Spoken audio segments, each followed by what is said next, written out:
Sobre todo por precaución, por las fechas que vienen, la familia la tenemos fuera, nos queríamos juntar y tenemos que tener claro si somos o no somos positivos, ¿vale? Esa es la razón principal.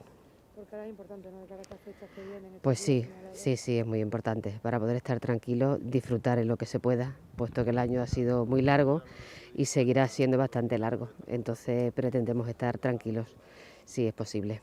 ¿Lleva mucho tiempo esperando?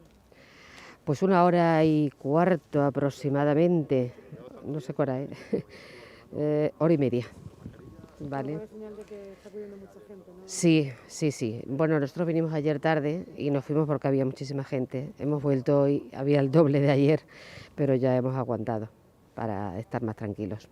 ¿Y había ido antes a la farmacia o directamente habéis No, venido? no, sabíamos que en las farmacias de barrio, sobre todo las que tenemos cerca, no hay test de antígenos. Entonces, al enterarnos que había cribado masivo, nos hemos venido aquí directamente.